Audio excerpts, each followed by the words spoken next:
Hi, and welcome to my YouTube channel. Today we have a new life story. Let's begin. I still can't forget what he said, why he thought so, and most importantly, why she needed it. But let's start from the beginning.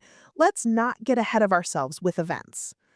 I had known Marlene for over 2 decades.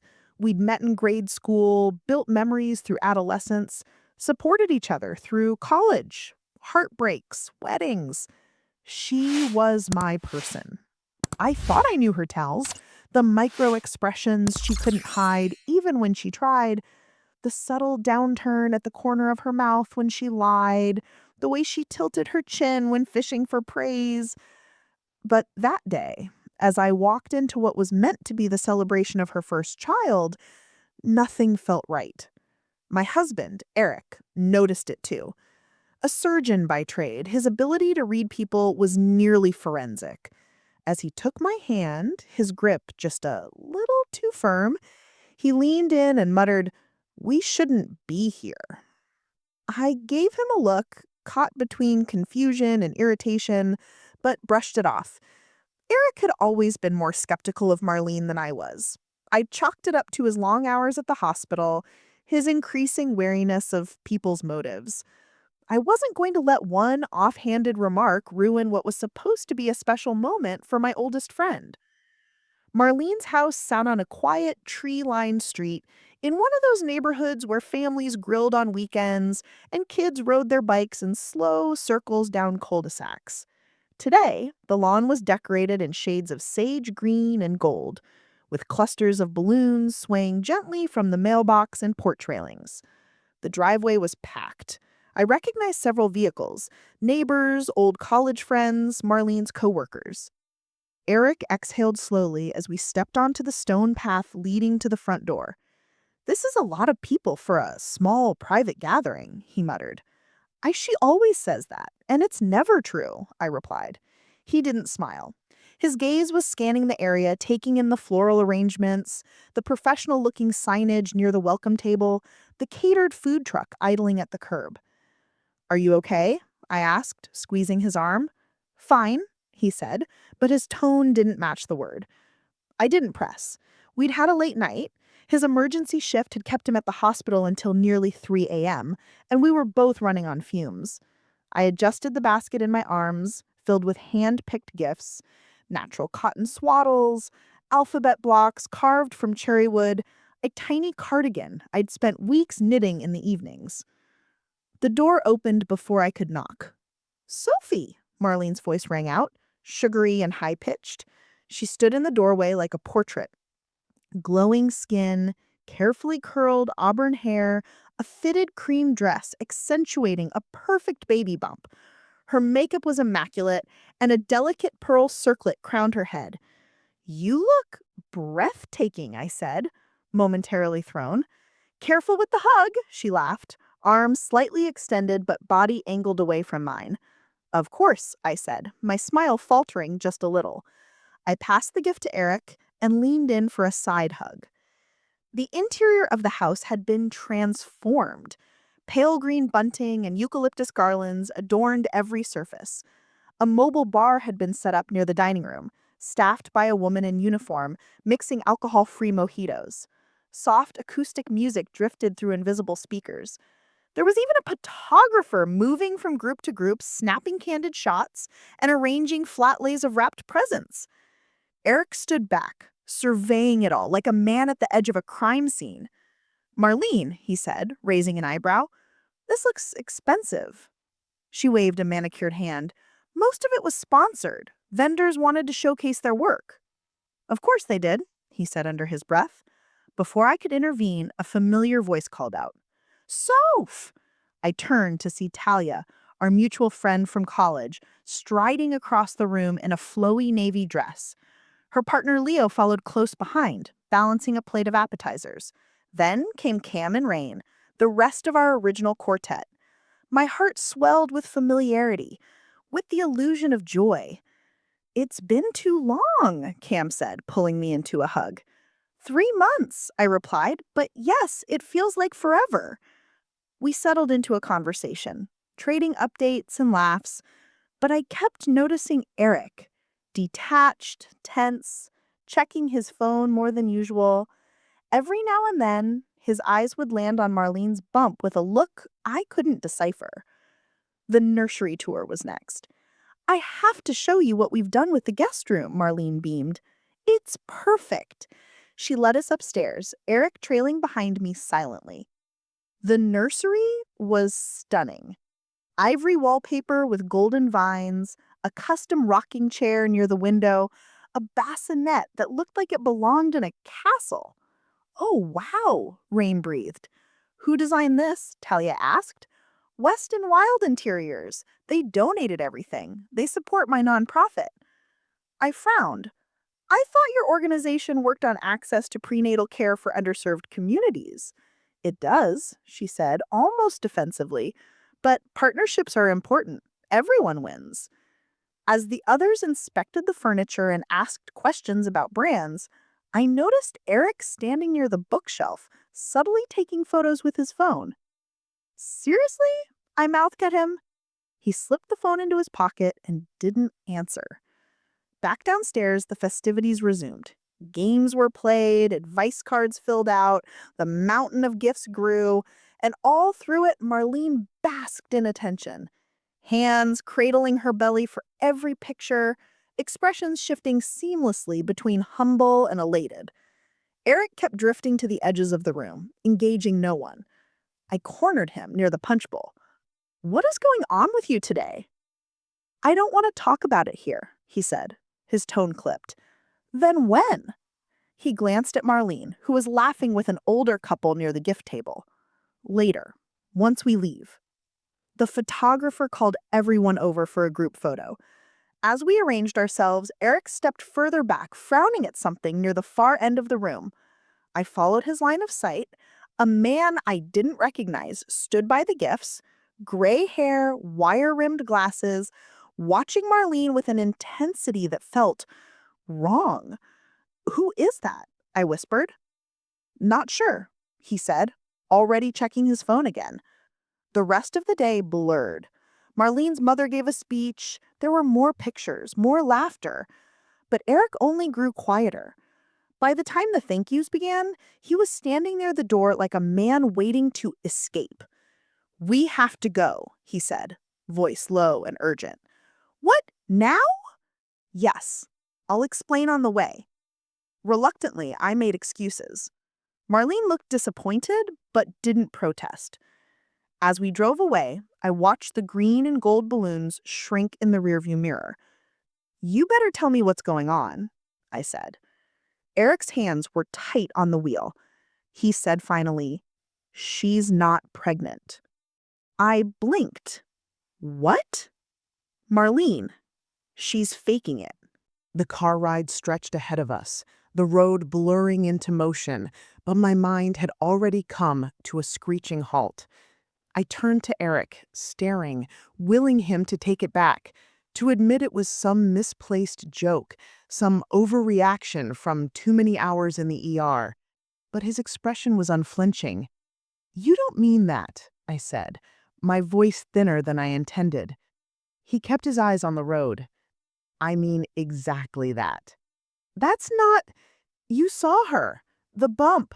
The nursery. The gifts. Eric, she's doing, 8 weeks? I saw a bump, yes, but not a pregnant one. He sounded detached, clinical. It's too symmetrical, too stationary. And that's not just intuition. I've seen hundreds of pregnant patients, Soph. I know the look, and I know the signs when they're missing. I shook my head. That's insane.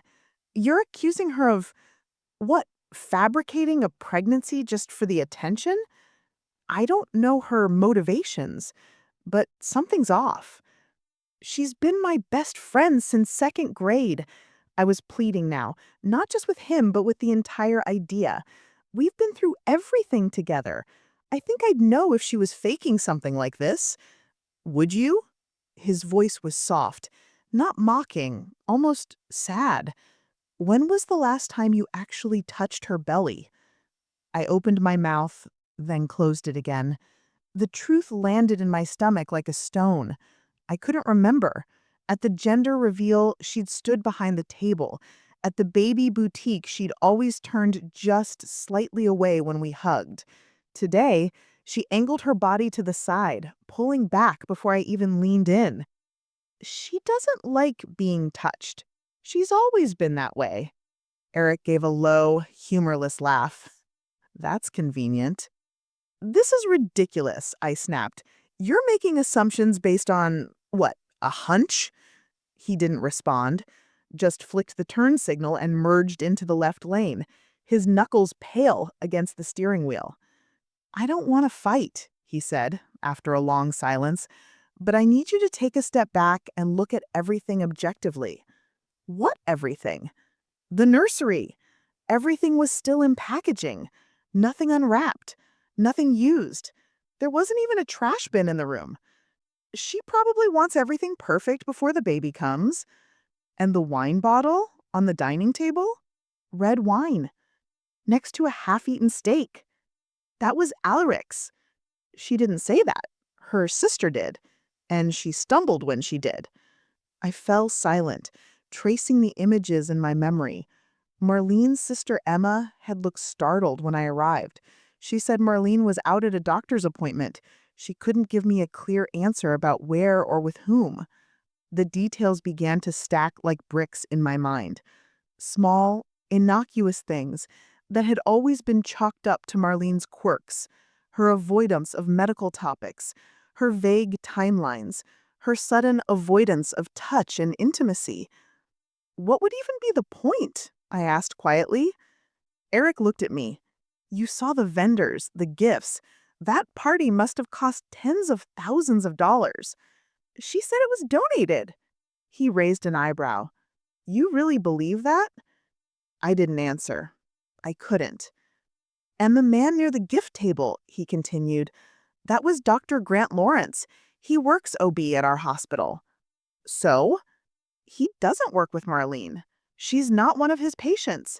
When he saw me, he looked, I don't know, uncomfortable. Maybe he was just surprised to see you. Maybe. Or maybe he was trying to tell me that someone he knows is scamming an entire town. That's a leap, Eric. I hope it is. He exhaled. I really hope I'm wrong. But something about this feels constructed. I turned away, watching the sun sink behind the hills. The light was turning amber, washing the world in that false warmth that made everything look more beautiful than it really was. I remembered something Marlene once said years ago after we'd watched a documentary about a woman who faked cancer for attention. People don't want to be sick. They want to be important. Illness gives you a purpose. It gives you a story. I hadn't thought much of it at the time, but now it echoed through my head like a premonition. I need to know, I whispered. Eric nodded. Then let's find out. The next morning, Eric left early for the hospital. I sat at the kitchen table with a cup of coffee growing cold in my hands, staring at nothing. The memory of the baby shower was too vivid. The curated perfection, the practiced smiles, the glowing declarations. I felt like I had been pulled out of a dream and dropped into some cold alternate reality where none of it made sense anymore. I picked up my phone. Me. Hey, I think I left my scarf at your place.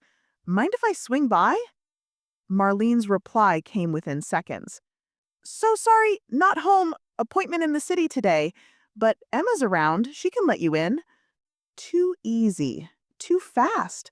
And the excuse, again, conveniently vague. Perfect. I grabbed my keys. Emma answered the door in sweatpants and a hoodie, her hair pulled into a messy bun. She looked surprised to see me. Sophie, come in. Thanks. Marlene said you'd let me look for my scarf. Oh, yeah, right. I think I saw something blue near the kitchen. I nodded, stepping inside. The house felt different now. Still pristine, but hollow, like a showroom after closing hours. You guys did an amazing job yesterday, I said casually. Most of it wasn't me, Emma shrugged. Marlene planned everything down to the last napkin. I wandered toward the living room, scanning the space. The bottle of red wine still sat on the dining table, next to an empty plate and steak knife. Late night dinner? I asked. Emma flushed. Yeah, Alaric came home late. Did Marlene eat with him? She, uh, she had something else. I raised an eyebrow. Emma looked away. I turned to the hallway. Mind if I check the coat closet upstairs? I think I wore it when I peeked in the nursery. Emma hesitated. Sure, I'll come with you. We climbed the stairs in silence. I led the way into the nursery. Everything was exactly the same. Every box was unopened. Every baby item perfectly arranged, but untouched. The crib was still in pieces. The dresser drawers still had tags dangling from folded clothes. The whole room smelled faintly of lavender and cedar. And nothing else. She wants to keep everything clean until the last minute, Emma said too quickly. Sure, I murmured. As she turned to check a corner behind the changing table, I noticed something wedged beneath a drawer. A notebook. Small, leather-bound. My heart thudded. I reached down and slipped it into my purse without thinking. I don't see it here, Emma called out. Maybe it's downstairs. Maybe, I said. We went back down. I pretended to check the coat closet, then made some excuse about being late for an appointment, and left. I didn't even make it to the car before I flipped open the notebook. The first page was addressed to my baby girl. The entry was dated 18 months ago. They say I'm not really pregnant, but I feel you. I know you're there. I've named you already. No one can take that from me. I sat in my car cold, despite the spring sun. The entries continued. Letters to a daughter that didn't exist. Dreams, plans, promises. Mentions of people who didn't believe. Mentions of a donation that would make everything real. My phone buzzed. Me. Did you find it?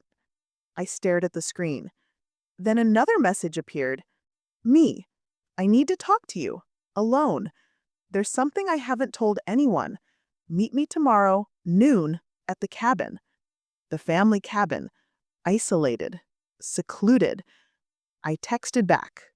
Okay. The drive to the cabin felt endless, each curve in the road dragging me deeper into the fog of disbelief and dread. I hadn't told Eric where I was going, only left him a note. I need to see her. I knew he wouldn't agree with it. I wasn't sure I agreed with it myself, but there was something inside me that needed to look her in the eyes, needed to hear it from her lips.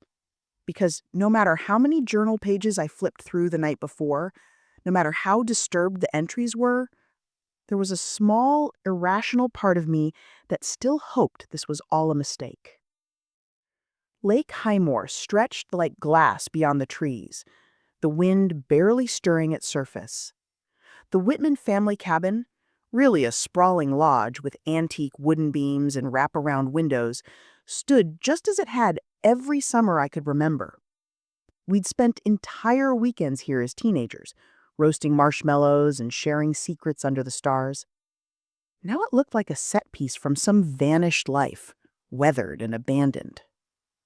Marlene's white SUV was parked beneath the carport. I pulled up behind it and sat in my car for a full minute before shutting off the engine.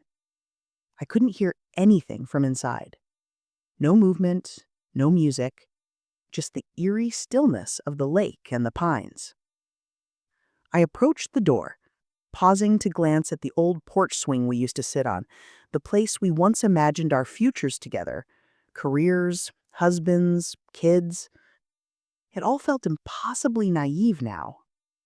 Before I could knock, the door opened. She stood there, barefoot, in a long cotton dress. No makeup, no earrings, no visible bump. Just Marlene. You knew, she said softly. I nodded. She stepped aside. "Come in." The cabin smelled faintly of cedar and something older. Mildew, maybe, or regret. Light filtered through the dusty blinds and angled stripes, casting soft shadows across the floor. She walked ahead of me and sank into the leather armchair we once fought over in college. I didn't sit. "I don't hate you, but I'm confused." She picked at a loose thread on the hem of her dress. "I'm confused too. You have to start explaining." "I will." She looked up at me, eyes ringed and red. "It's not what you think." "Then help me understand." Marlene swallowed and looked down at her lap. "I was pregnant. A year ago. It was real. 8 weeks. We hadn't told anyone yet, not even Emma. I wanted to wait until we got through the first trimester." My breath caught. "But then I miscarried. Alaric was in Singapore for work. I was alone. It was the worst pain I've ever felt. And nobody even knew." I lowered myself into the chair across from her, watching her carefully. "Why didn't you call me? I would have been there in a heartbeat." She gave a small, broken laugh. "Because you had just accepted the directorship at the clinic. You were in the papers. Everyone was celebrating you. And I thought, this is your moment. I didn't want to steal it." The guilt twisted through me like a blade. She had always put my milestones ahead of her own. Or so I thought. I thought I was coping. But then I found myself talking to her, imagining her still growing inside me, buying little things, planning. And the nonprofit. We had that event coming up. I was scheduled to speak about maternal mental health of all things. She looked up, her eyes haunted.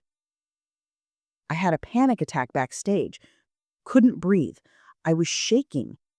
Alaric found me and said, 'What if you didn't have to tell them?'" I stiffened. "You mean he suggested you fake it?" "Not entirely. He said we could say I was newly pregnant, just to get through the event. We'd announce a loss later. Private grief? Clean exit?" My mouth was dry. "But you didn't stop there." "No," she whispered, "because it felt so good." She clasped her hands together, wringing them like a woman trying to twist herself out of her own skin. "The congratulations? The way people looked at me? Like I was whole again? Like I mattered?" Tears slipped down her face. "So I kept going. I bought the bump. I hired a photographer. I staged the nursery. And when the donations started coming in, it was easy to justify it." My stomach turned. "Donations?" I asked. She nodded.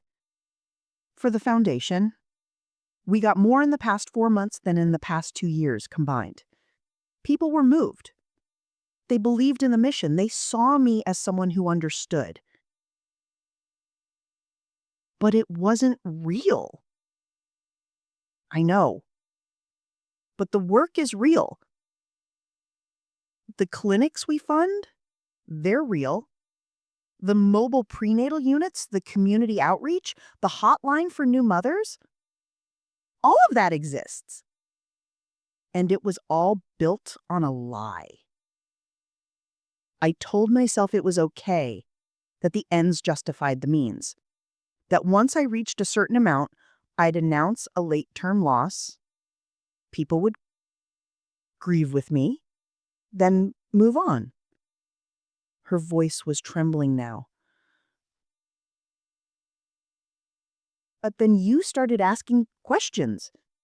Eric started watching me. Emma slipped.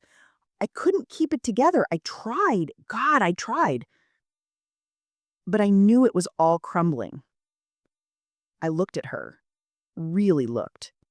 And beneath the devastation, the grief, the tears, I saw calculation, a flicker of pride, the thrill of getting away with it, the high of performing. And the baby's name? I asked, my voice flat. She flinched. I only said that to one person. Penelope Graves, I said coldly. She told me. You promised to name the child after her late husband. Marlene buried her face in her hands. I needed that last donation. It was for an ultrasound machine for the new van. I was desperate. You manipulated grieving people, Marlene. You used their pain to prop up your fantasy. She looked up, eyes blazing. It wasn't a fantasy. I was pregnant. I lost her. I just couldn't let go. I stood. You need help, not more lies, not more donations. Please don't tell anyone else, she begged, standing too. Let me fix it. I'll go public with the loss. I'll shut the foundation down if I have to. Just give me time. I shook my head slowly. You've had time. Years. And you've used every second of it to make yourself the center of attention. I didn't mean to hurt anyone, but you did. She was crying now, truly crying, shoulders shaking, breath hitching, hands outstretched like she expected me to hold her. You're the only one who knows everything, she said. Please, Sophie, I need you. I backed away. You've always needed me, but not like this. Not anymore. I turned and walked out, not looking back. As I drove away, the wind picked up across the lake, scattering pine needles like whispers on the road behind me. I didn't stop until I reached the highway where my phone buzzed in the cup holder. Eric, are you safe? I stared at the message, then typed my reply. She admitted it all. I sat in the coffee shop parking lot, hands still trembling around the steering wheel, long after sending the message to Eric. The emotional gravity of what had just happened hadn't yet hit me, or maybe it had and I was simply incapable of absorbing it all at once. My ears were ringing, my thoughts looping, my pulse erratic. She had admitted it, not just in fragments, not just in hints. She had laid it bare. The deception, the donations, the plan to fake a loss once the money cleared. It wasn't speculation anymore. It was fact. I reached into my purse and pulled out the small journal again. I had barely skimmed it before, too unnerved by the emotional tone and disturbing devotion on the pages. But now, knowing what I knew, I opened it with new eyes. The handwriting was unmistakably Marlene's, looping, confident, a little too tidy, as if she had written each entry for an audience.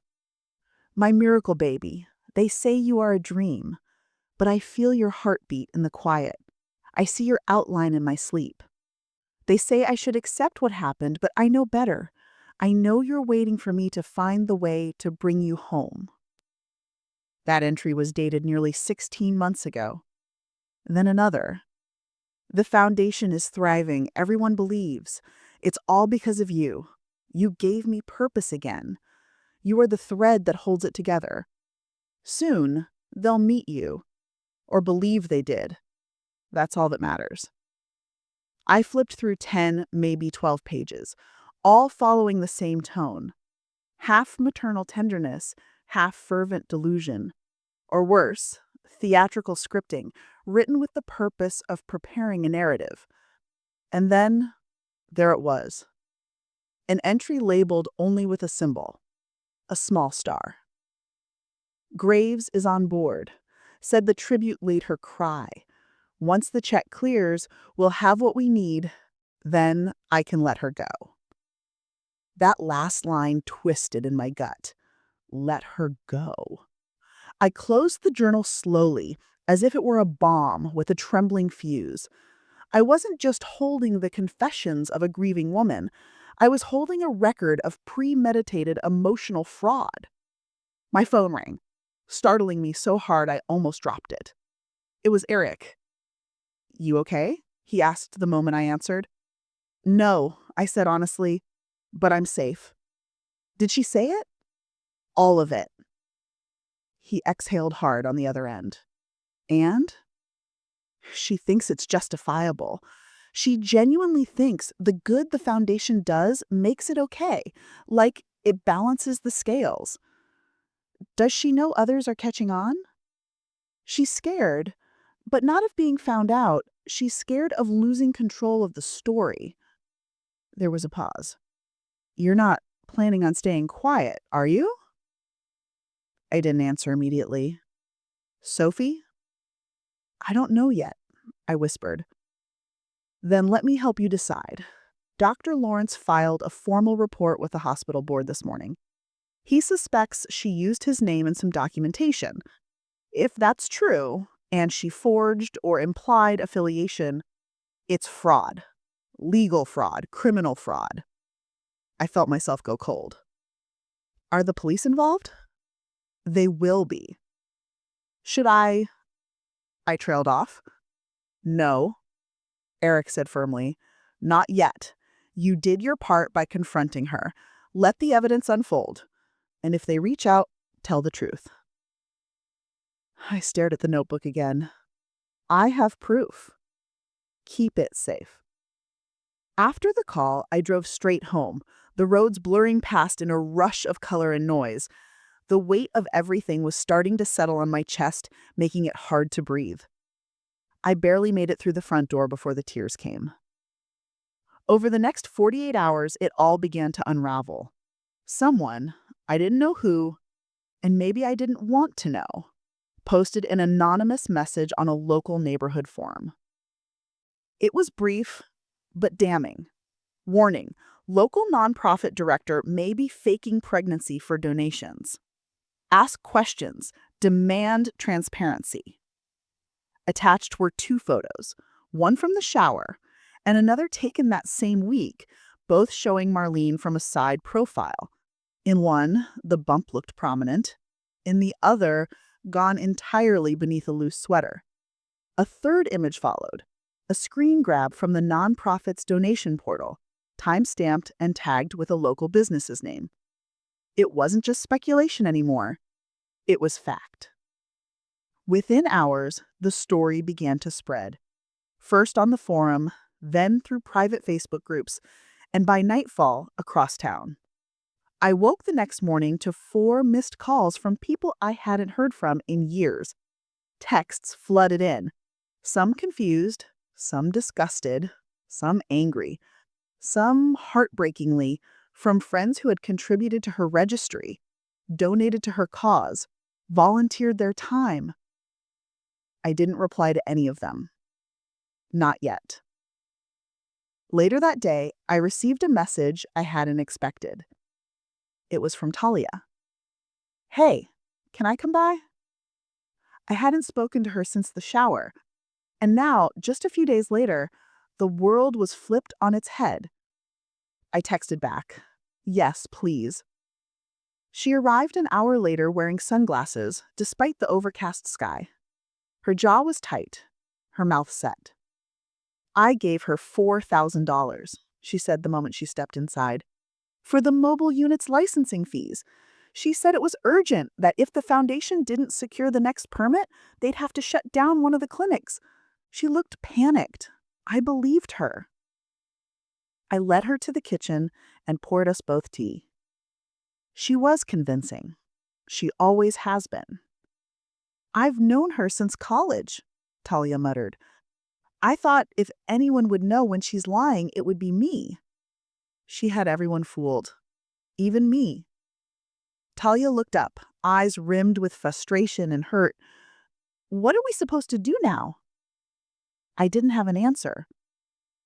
Later that night, Emma called. I didn't know, she said, her voice cracking. I swear I didn't. Not at first. You said that wine was a lyrics. I lied, she admitted. I didn't want to blow her cover. I thought she just needed time. I thought she'd tell the truth soon. But then the shower happened, and the donations, and I realized it had gone too far. I stayed silent. She's not okay, Emma said finally. She hasn't been okay. Since the miscarriage. Maybe even before that. She needs help, I said. Not more hiding. Is there true there's a warrant? I paused. I don't know, I lied, but it wouldn't surprise me. Emma started crying quietly. I don't know how to protect her anymore. You can't, I said. None of us can. She has to face this. I think she's going to run. The words hit me like ice water. Emma, if you hear from her, if she shows up, tell someone, please. I will, she whispered, but we both knew she wouldn't. The rain had started around midnight. A light tapping against the windows at first, like fingers drumming gently on the glass, then gradually building into a steady downpour. Eric had been called back to the hospital for an emergency surgery, leaving me alone in a house that felt too large, too still. I couldn't sleep. I kept pacing from room to room, checking locks I already knew were fastened, peering through blinds as if expecting to see Marlene's car suddenly appear in the driveway. Every creak, every shift in the wind made me flinch. It wasn't just fear that kept me up. It was the knowing, the unbearable, irreparable knowing of something I could never unknow. That Marlene, my closest friend, the person who'd held my hair back during college hangovers and stood beside me at my wedding, had weaponized grief, trust, even motherhood itself to manipulate everyone around her. And worse still, that I'd enabled it for months without realizing. When the knock came, soft, almost hesitant, I thought I had imagined it. I froze. It came again. 3 quiet raps. I moved to the front door slowly, heart hammering in my chest. I didn't turn on the porch light. Instead, I peeked through the pee hole. Rain streaked down the glass, and beyond it, drenched and shivering, stood Marlene. No makeup, no coat, just her. Pale, wet, barely holding herself upright. I opened the door. For a long moment, we didn't speak. We just stared at each other, the wind blowing sideways against her soaked dress. She looked smaller than I remembered, shrunken. Not the glamorous woman from the baby shower, not even the haunted figure from the cabin, just hollow. She swayed, then collapsed forward. I caught her. She weighed almost nothing. I helped her inside, wrapped her in a blanket, and sat her on the couch. She didn't speak, didn't move. Her eyes stared blankly ahead as water pooled on the floor around her feet. I made tea. She didn't drink it. I asked questions. She didn't answer. I sat beside her, hands folded, trying to quiet the tidal wave of conflicting emotions inside me. Fury, sorrow, guilt, pity. For the first time since this nightmare began, I didn't want answers. I just wanted her to be real with me. When she finally spoke, her voice was barely a whisper. Tell me what to do.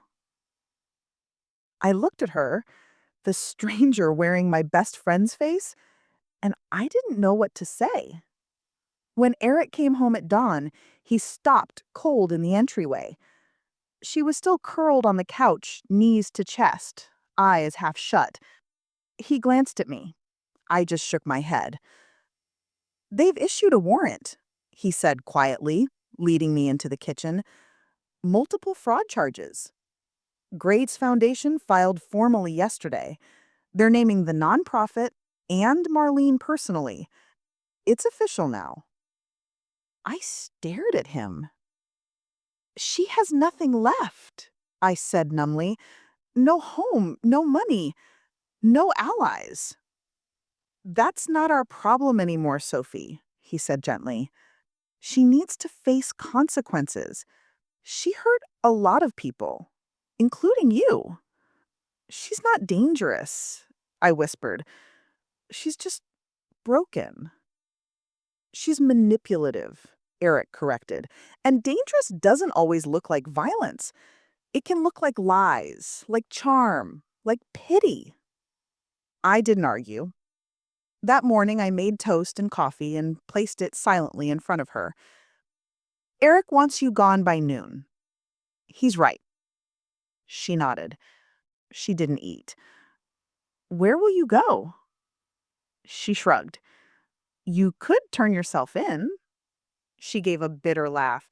"They'll put me in jail." "Maybe. Maybe not. But running will make it worse." She looked up at me. "A producer from some docuseries called yesterday said there's interest. Mental health and deception in the age of social media. Wants to interview us both. Said there's money." I stared at her, horrified. "You're not serious."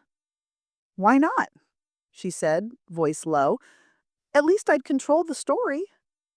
"You think this is a story?" I hissed.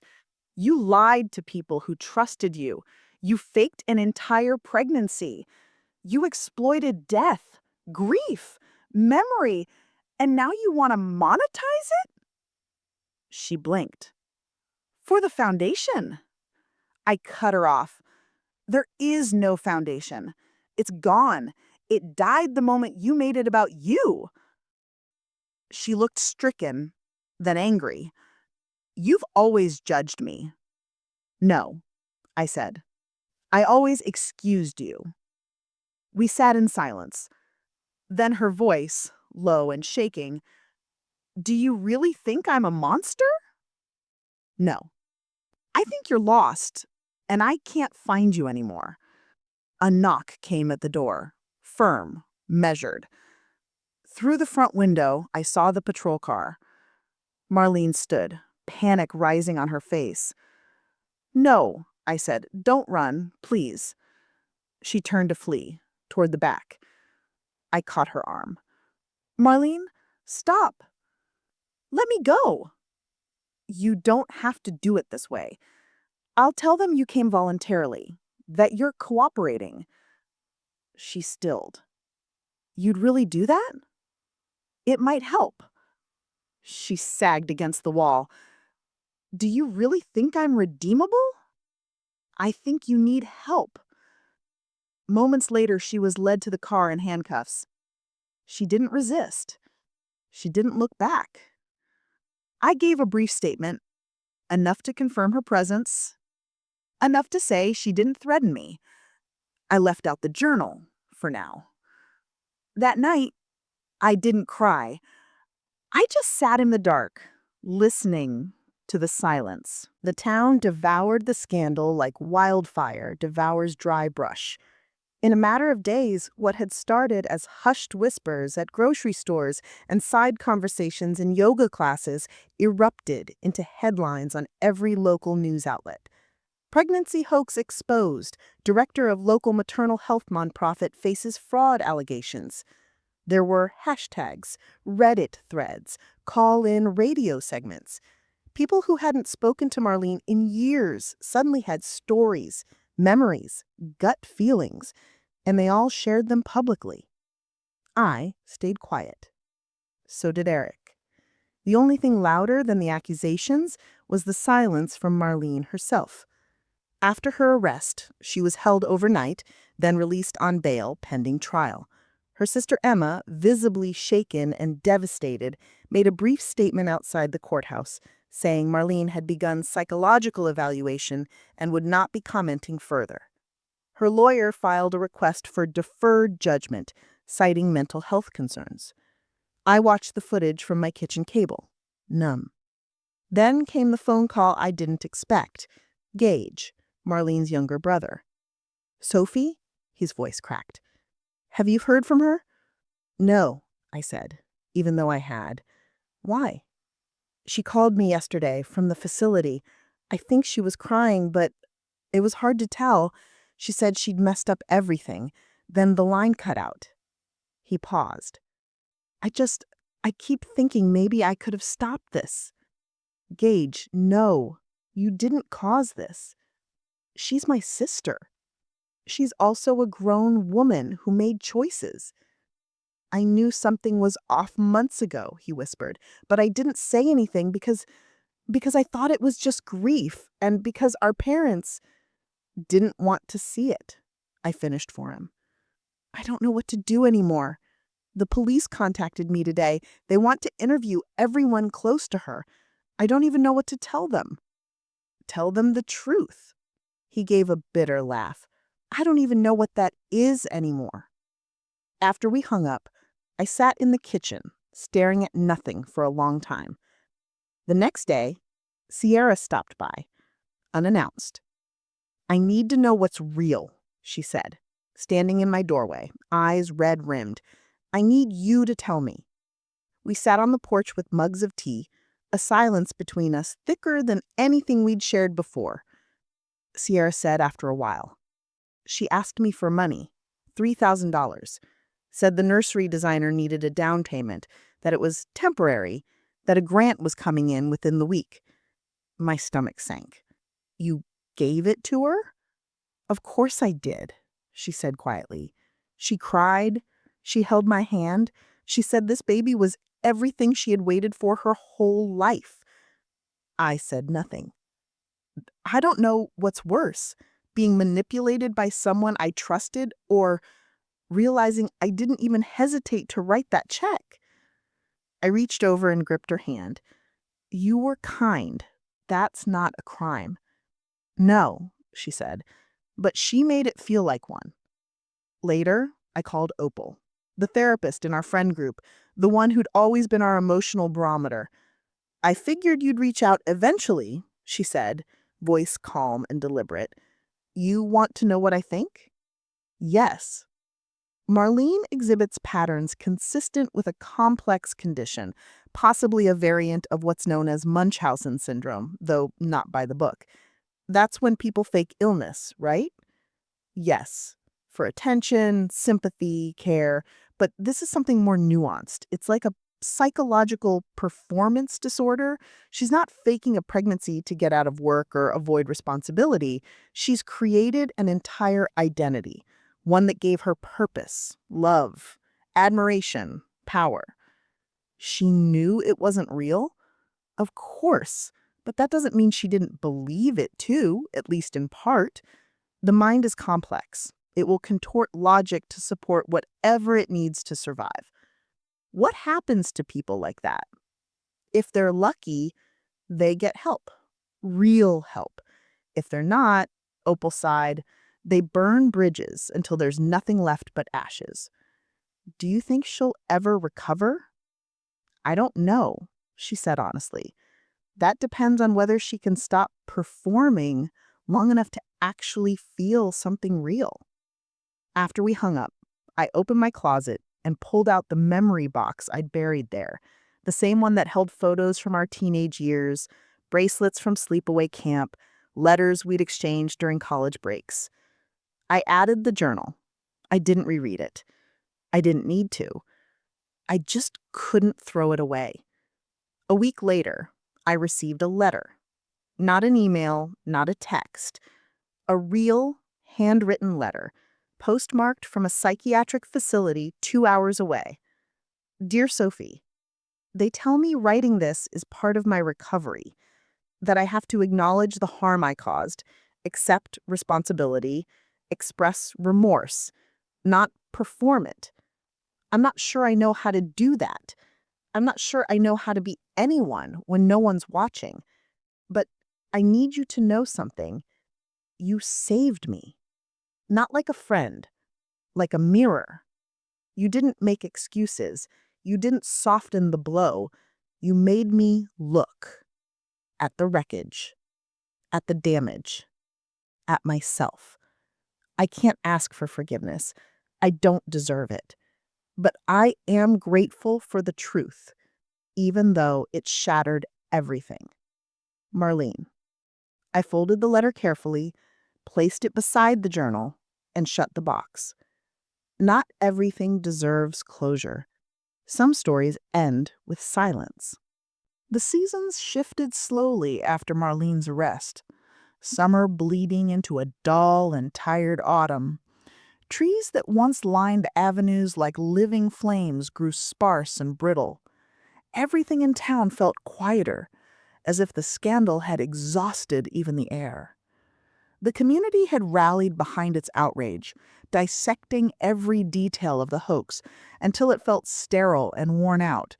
And now that the spectacle was fading, people went back to their routines like nothing had happened. But for me, everything had changed. My friendships, once deeply woven into the rhythm of my daily life, had become cautious and fragmented. No one said it out loud, but we all bore the same unspoken guilt that we hadn't seen it, that we'd all played our parts. The baby shower photos still lived online, tagged and smiling and oblivious, a grim time capsule of collective denial. And every time one resurfaced, someone else quietly deleted it. One afternoon, I ran into Leo at the farmer's market. We hadn't spoken since the news broke. She called me, he said quietly, his arms full of tulips and rosemary bread. When?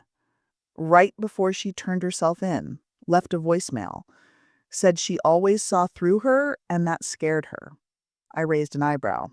Did you? I wanted to, he admitted, but she made it so hard. She was magnetic, Sophie. You know that. You felt it too. I did. I think we all did. He nodded. He made us want to believe in something bigger than our ordinary lives. She made us feel needed. He hesitated, then added, You were closest to her. Do you think it was ever real? The way she looked at us, talked to us, or was it all calculated? I didn't answer, because the truth was, I didn't know anymore. Eric was more cautious now, protective. I could see it in the way he studied people, the way he lingered in the kitchen when I took phone calls or paused in hallways listening when I spoke to visitors. It wasn't possessive, it was survival. He had watched the person I trusted most unravel in front of us, and now he was trying to hold together what remained. He's not your responsibility, he told me often. I nodded, but I never truly believed it. We both knew I was still carrying her shadow. Sometimes I'd wake in the middle of the night with a single line from her journal echoing in my brain. If you tell the story beautifully enough, people won't ask if it's true. I never told Eric that part. Some wounds don't bleed. They just whisper. The foundation dissolved quietly. The board voted to terminate all programs, citing irreconcilable governance failures. The mobile units were decommissioned. One of the smaller community centers closed altogether. A few of the staff members tried to salvage what they could, forming a new nonprofit under a different name, vowing to operate with transparency and ethical clarity. I didn't attend their launch. I wanted to, but I couldn't walk back into that space and pretend it hadn't been built on a lie. Instead, I increased my hours at the counseling center. Grief work was always difficult, but now it felt almost sacred. I poured myself into the pain of others, maybe because it helped me make sense of my own. My clients came to me for comfort, for answers, for empathy, and I gave it freely. But beneath it all, a single cutting fear remained. What if I couldn't tell anymore when someone was lying? Then one day, in early November, I received another letter. Marlene. Her handwriting was familiar, but it had changed. Tighter, sharper, as if every letter had been pressed in with effort. Sophie, I let me walk the perimeter of the property now, 30 minutes each day. I pass the same set of trees, the same rust-colored leaves, the same crow that watches from the fence post. It doesn't feel like punishment anymore. It feels like clarity. I see things now that I didn't want to see before. The way I rehearsed my life instead of living it. The way I manipulated love because I didn't know how to just receive it. The way I wore people like costumes. Your kindness, Emma's loyalty, Gage's silence. I told myself I was building something beautiful, a story of healing, a tribute to the daughter I lost. But it wasn't about her. It was about me. Always me. I'm sorry. Not the kind of sorry that begs for forgiveness, the kind that understands it won't come. I've started writing again. Not in a journal, in real letters. One to my doctor, one to Alaric, and one to Penelope Graves. And this one to you. Because you never stopped seeing me, even when you hated what you saw. I used to think the worst thing that could happen was to be invisible. But the truth is, I was never invisible. I was just exposed. I read it twice, then folded it gently and placed it in the same box with the others. I didn't cry. I just sat with the silence and let it settle around me like a new kind of peace.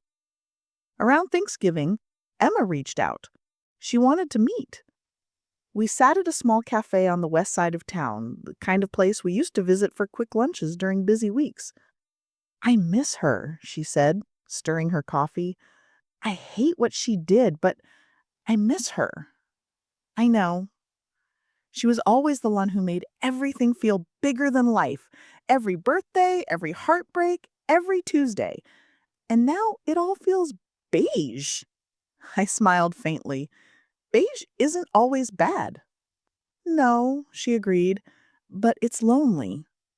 We talked for hours, not just about Marlene, but about life, about grief, about what came next.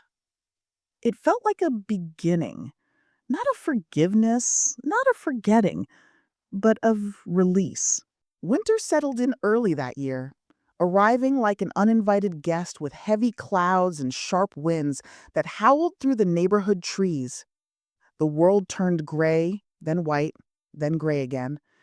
It felt appropriate. Marlene's story had gone quiet in the media, but the aftershocks lingered in conversations that paused when I walked into rooms, in the sympathetic eyes of acquaintances who didn't know what to say. I wasn't the one on trial, but I was part of the narrative now. The friend who discovered the lie, who stayed too long, who said too little, or maybe too much, depending on who was telling it. Every few weeks, I'd get another letter. Marlene never asked me to write back, and I didn't. But I read every word. They were different from her early messages, less polished, less like performance. They were messier now, full of starts and stops, sometimes incoherent thoughts scribbled into margins, like she was trying to untangle her own mind on paper. She wrote about childhood, about the pressure she felt to be adored, not just loved, about how attention became her oxygen, how silence felt like suffocation. She wrote about her miscarriage, about waking up every day afterward and pretending she hadn't lost anything, until the pretending became easier than the pain. She even wrote about me. Sophie always knew when I was lying, but she loved me anyway, and I mistook that love for permission. Some nights, Eric would find me reading one of the letters and just quietly place a hand on my shoulder. He never asked to read them. He didn't need to. She's trying to rewrite herself, I said once over dinner. Let her. But that doesn't mean you have to let her back in. I know. But a part of me still wondered if one day I would. In December, I was invited to speak at a mental health symposium hosted by a university an hour outside the city. The topic was trust and trauma, navigating betrayal in close relationships. I almost declined. The idea of standing on a stage, of being asked to publicly analyze the most private pain I'd ever endured felt impossible. But in the end, I said yes. Maybe because I needed to say it out loud. Maybe because I wanted to make sense of it for someone else. The auditorium was half full, mostly students, some counselors, a few survivors. I stood at the podium and didn't read from notes. I just spoke. I was manipulated by someone I trusted, someone I loved. She lied to me, to our friends, to her community. She created a fantasy and invited all of us to live inside it. And we did, because it was beautiful, because we wanted it to be true. I paused, the weight of those words heavy in the air. But betrayal doesn't always look like cruelty. Sometimes it looks like affection, like charm, like shared history. And that's what makes it so dangerous. I talked about how the brain rewires itself in the aftermath of betrayal, how even years of friendship can be eclipsed by a single unraveling lie. I talked about the guilt, the shame of missing the signs, of believing too much too long. I talked about forgiveness and how it's not a door you walk through, but a window you open gradually when the air finally feels safe again. When I finished, the room was silent. And then someone clapped, then another, and then, all at once, the silence broke. Afterward, a young woman approached me. My sister faked a cancer diagnosis. She raised money, even shaved her head. I found out by accident, and when I confronted her, she blamed me. Said I wanted her to be sick so I could feel superior. I nodded. It's a kind of sickness, too. She's in prison now. I haven't spoken to her in 2 years. I didn't tell her what to do. I just listened. Because sometimes that's all anyone really needs. 2 days before Christmas, I got the final letter. It was shorter than the others, barely a page. Sophie, they're moving me to outpatient status next month. I'm scared. I'm not scared of jail or court or the articles. I'm scared to be in the world again without the scaffolding of a story to hide inside. I think I finally understand what you meant, that performance is a way of keeping people close while staying far away. I built a version of myself that people could admire and then resented them for not seeing the real me underneath. But I never gave them the chance. You did. And I made you pay for it. I'm sorry. And I love you. And I will not contact you again unless you want me to.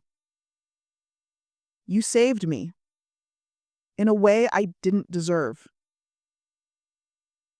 Marlene. I read it 3 times. Then I lit a candle. Then I cried. But it wasn't grief anymore. It was something else. Something like relief.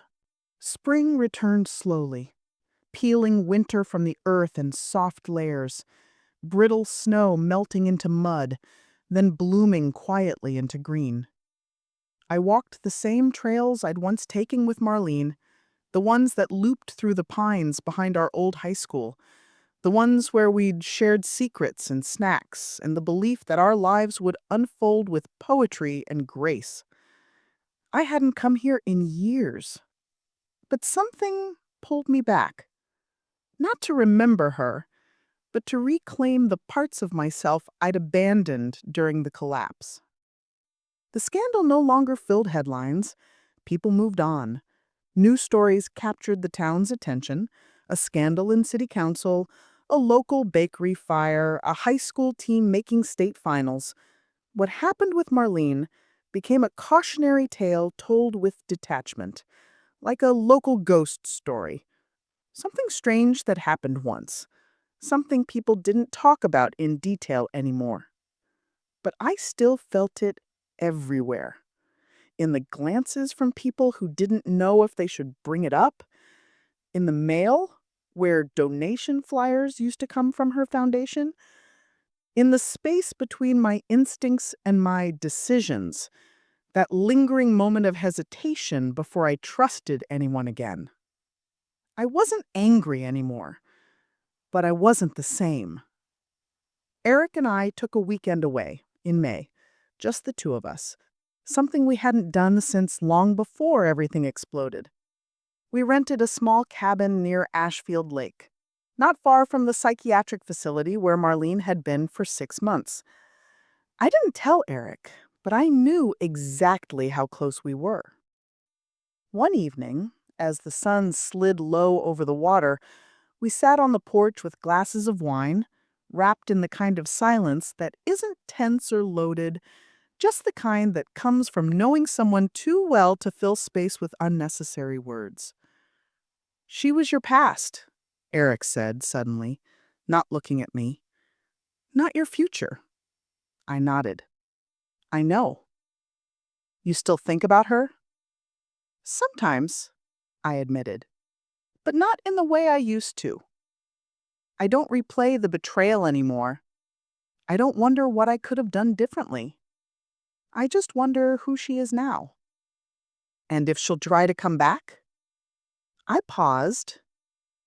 "I think she already did. With those letters, that was her way."